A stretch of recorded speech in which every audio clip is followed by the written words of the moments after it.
Victor! Victor! For my mark! Hey! What if the enemy pilot, who had every reason and every opportunity to shoot you down and claim an easy victory instead, flew wingtip to wingtip with your crippled bomber, shielded you from flak, saluted you, and let you limp home saving your life and 8 others. Then became your friend for life decades later, on December 20th, 1943, around midday, over the skies near Bremen, Germany. A badly damaged B-17F flying fortress named the Old Pub struggled at low altitude. Trailing smoke, one engine feathered, tail half gone, crew dead or wounded. Second Lieutenant Charles Charlie Brown, 21, fought to keep the plane airborne after a brutal flak and fighter barrage.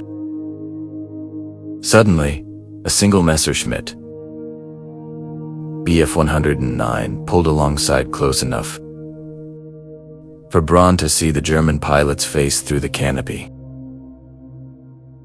A Luftwaffe ace, with 22 confirmed victories, had taken off expecting to claim a straggler and earn his Knight's Cross, but as he closed on the bomber, he peered through the gaping holes in its fuselage and saw the carnage. Dead gunner in the tail.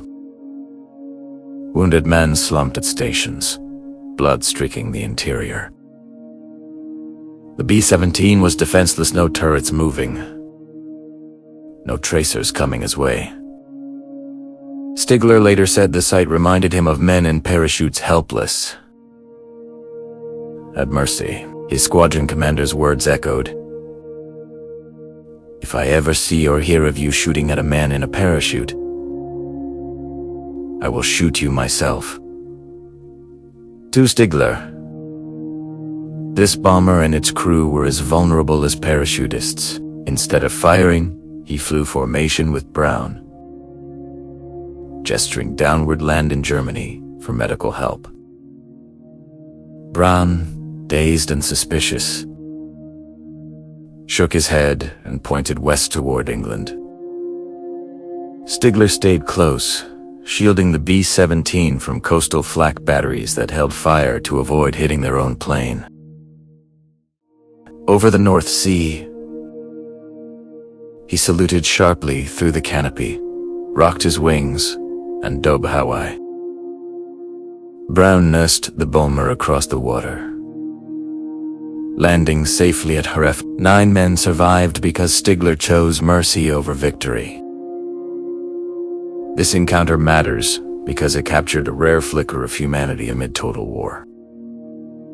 The 2 men enemies in the sky met again in 1990 after Brown searched for the German who never fired to confirm it. Every detail embraced and became lifelong friends, speaking at events until their deaths months apart in 2008. The story, hidden for decades, shows how conscience can transcend hatred. Even for a moment, the incident took place on December 20th, 1943. During the height of the US Air Forces, an escorted daylight bombing campaign against German industry. Long-range fighter escorts P-51 Mustangs were not yet available in numbers. Bombers relied on tight formations and their own defensive guns. The target that day was the Focke-Wulf aircraft factory in Bremen, vital producer of FW-190 fighters. The 379th Bomb Group, including the Old Pub B-17F serial 4230781, launched from RAF Kimballton, England. It was Brown's first mission. His crew was green. The B-17 endured heavy flak over the target. Engine 4 knocked out early. Engine 2 damaged.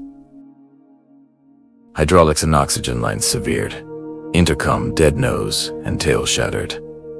Fighters swarmed. Head-on attacks killed the bombardier and tail gunner. Wounded others. The plane fell out of formation, lagging at low altitude. Brown, wounded in the shoulder, kept it flying toward England. France, Stiegler, flying with JG-27, had just landed after an earlier mission when he spotted the low, smoking B-17. He took off in his Bf-109 G6, expecting a quick kill to reach the Knight's Cross. As he closed, he saw the devastation. Fuselage riddled, crew visible through wholesome dead. Others struggling. The bomber was defenseless. Stiegler circled, inspecting from all angles. No defensive fire came. He recalled his commander's rule against shooting parachutists. To him, this crew was as helpless. Instead of attacking, he flew formation on Brown's wing, close enough for eye contact. He gestured downward land in Germany. Braun refused, pointing west. Stiegler stayed, shielding the B-17 from flak as they crossed the coast. Over the North Sea, he saluted and peeled away, certain the bomber might still crash. The event mattered because it occurred near Christmas 1943, when both sides suffered heavy losses. It highlighted the shared humanity beneath enmity. Two young men, strangers, one sparing the other despite personal gain. Brown kept the encounter secret during the war. Officers discouraged humanizing the enemy. In 1986, at a reunion, he spoke publicly and searched for the German. In 1990, Stiegler responded from Canada. They met, confirmed details, and became friends, speaking at events, appearing in documentaries, until both passed in 2008. The P-61 Black Widow night fighter was not involved. This was a daytime bomber-fighter encounter. The Messiac transcended sides, showing conscience could interrupt war's machinery. It remains one of World War II's most famous stories of humanity and conflict. December 20th, 1943, 11:45 a.m., local time, over the skies near Bremen, Germany. Second Lieutenant Charles Charlie Brown, 21, gripped the yoke of his B-17F Flying Fortress, the old pub city ao 42378, fighting to keep the bomber level. The mission to the Focke-Wulf factory had been brutal. Heavy flak over the target knocked out Engine 4 early, damaged Engine 2, severed hydraulics and oxygen lines, shattered the nose and tail. Fighters swarmed head-on attacks, killed the bombardier and tail gunner, wounded others.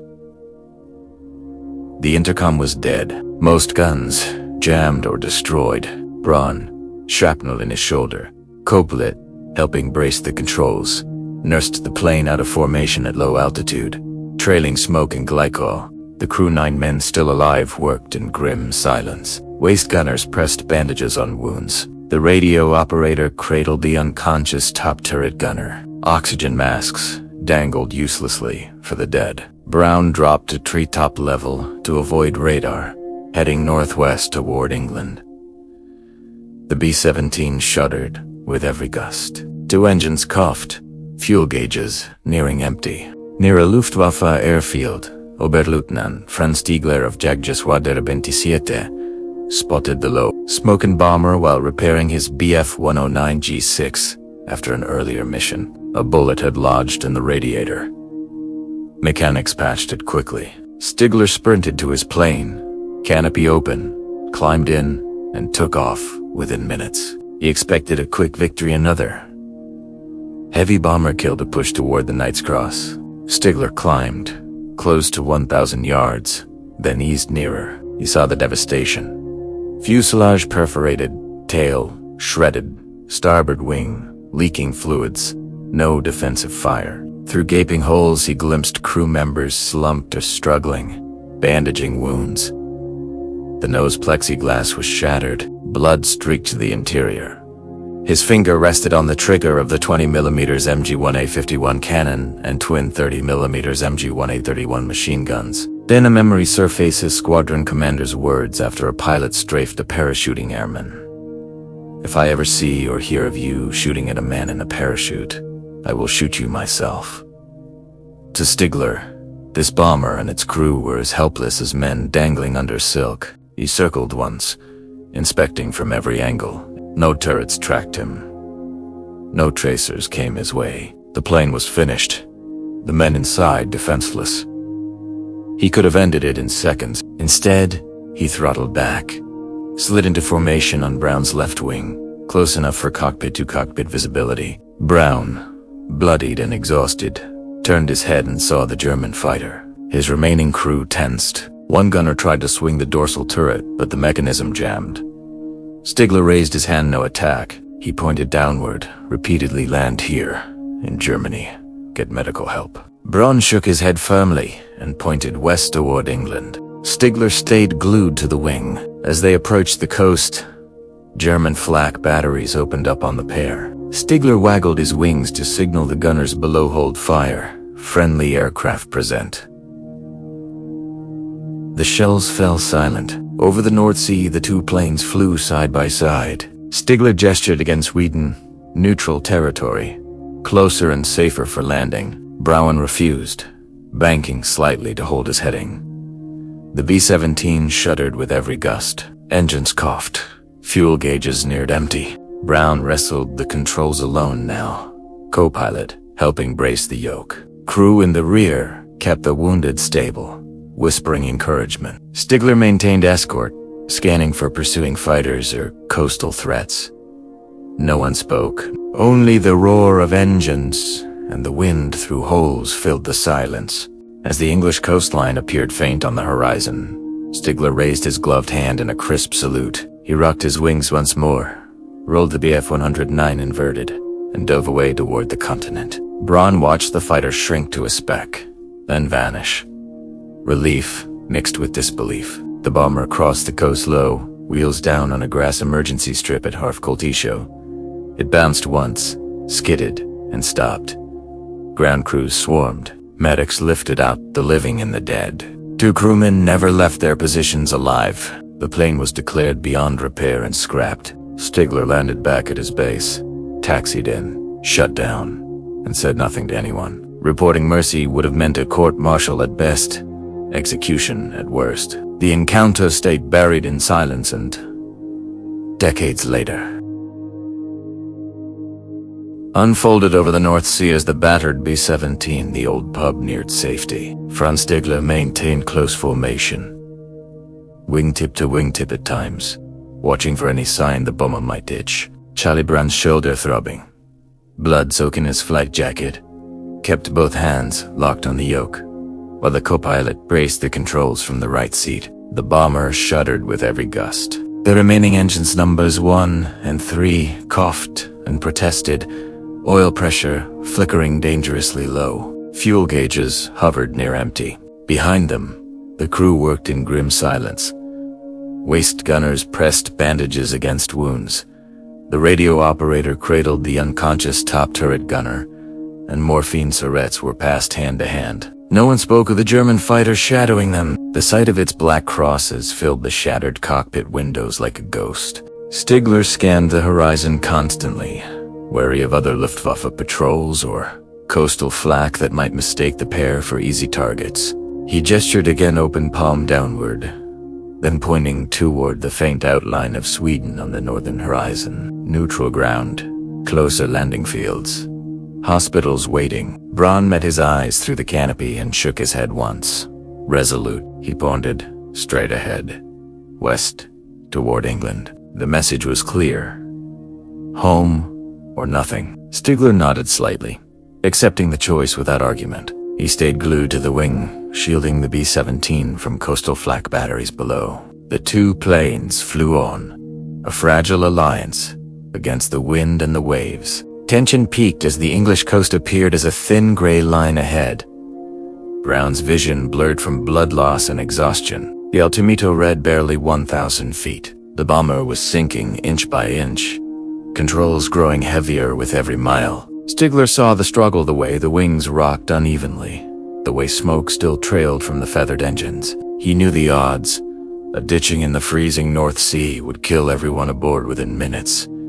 Yet he did not abandon them. Instead, he rocked his wings gently, a final signal of farewell. Braun lifted a gloved hand in weak acknowledgement. Stigler raised his own hand in a crisp salute, held it for a long moment, then rolled the Bf-109 sharply to the right. The fighter inverted, dove toward the sea, and disappeared into the haze behind them. Braun turned his full attention to the emergency landing. He radioed ahead on the emergency frequency. Mayday, Mayday. B-17. One engine out. Wounded aboard. Requesting priority landing. RAF Coltisho responded immediately, vectoring them to the grass emergency strip. The bomber crossed the coastline low, skimming treetops, wheels still up. Brown lowered the gear, manualite hydraulics long gone, then fought to flare the heavy aircraft. It touched down hard, bounced once, skidded across wet grass, and slewed to a stop in a spray of mud. Engines died with a final wheeze. Silence fell, broken only by the crackle of cooling metal and distant sirens. Ground crews raced across the field in jeeps and ambulances. Medics yanked open hatches and pulled the crew out one by one. The two dead bombardier and tail gunner were covered gently. The wounded were rushed to waiting stretchers. The waist gunner with a shattered eye, the top turret gunner bleeding from the leg, others frostbitten and shell-shocked. Brown climbed down last, legs unsteady, shoulder wrapped in a hasty field dressing. He looked back at the wreck of the old pug, fuselage riddled, tail half missing. Plexiglass-nosed Ganend realized how close they had come to not making it at all. Resolution unfolded in layers. At the base hospital, Brown received treatment and rest. Intelligence officers debriefed the crew carefully. When Brown described the German fighter that never attacked, then escorted them across the sea, the officers exchanged glances. One said quietly, "Don't repeat that story outside this room. It humanizes the enemy. We can't have that." The incident was classified, buried in reports, and the crew was ordered to silence. Brown returned to combat later, completed his tour, and survived the war. The memory of the salute lingered, unspoken but vivid. Franz Stigler landed at his airfield, taxied in, shut down, and walked away without a word. He never filed a claim, never mentioned the encounter. To report mercy would have meant a court-martial, perhaps a firing squad. He flew on hundreds more missions, transitioned to the Me-262 jet, survival through the final months of the war. The event vanished into his private thoughts. Decades passed. In 1986, at a reunion of the 379th Bomb Group, Braun finally spoke publicly about the mysterious German pilot who spared them. Moved by the act, he began searching, placing notices in aviation magazines, contacting Luftwaffe veteran groups. In 1990, a letter arrived from Canada. Franz Stigler had read the account and recognized every detail. The damage to the bomber, the gestures, the salute. They spoke by phone, voices cracked with emotion. Later that year, they met in person. Braun embraced the man who had once held his life in his gun sights. Stigler explained simply, "I saw your crew. They were already dead, men flying. I could not shoot." They became friends, attended reunions together, spoke at events, and shared the story openly until both passed away in 2008. Braun in March, Stigler in May. The lesson was clear and enduring. In the machinery of total war, where orders demanded destruction, one man chose conscience over victory. 9 lives were spared not by strategy or firepower, but by a moment of recognition. The enemy was also human. No side triumphed in that sky. Mercy dead. The encounter left no battlefield scars, only a quiet proof that humanity can endure, even when everything else collapses. Reflecting on December 20th, 1943, over the cold skies near Bremen, the encounter between Charlie Brown and Franz Stigler stands as one of the war's most profound moments of humanity, piercing through hatred. A crippled B-17, trailing smoke and carrying wounded men who could barely defend themselves, met a German fighter pilot with every reason to end it. Stigler closed in, saw the bloodied crew through gaping holes, and chose mercy. He flew wingtip to wingtip, shielded the bomber from flak, gestured toward safety, saluted, and flew away, saving Brown and 8 others when a single burst could have claimed them all. Decades later, in 1990, Brown's search for the German who never fired led to Stigler in Canada. They spoke by phone, voices cracking with emotion. When they met in person, they embraced like brothers. Details matched perfectly the damage seen, the gestures, the salute. Enemies became friends, speaking together at reunions, sharing the story openly until both passed away in 2008, months apart. Brown died first in March, Stigler followed in May.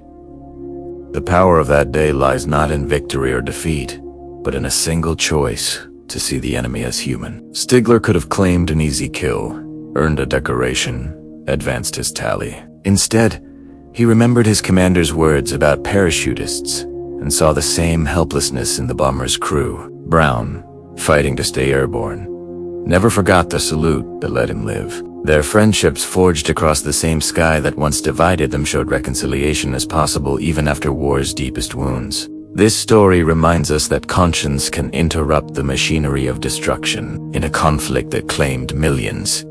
2 men, 1 German.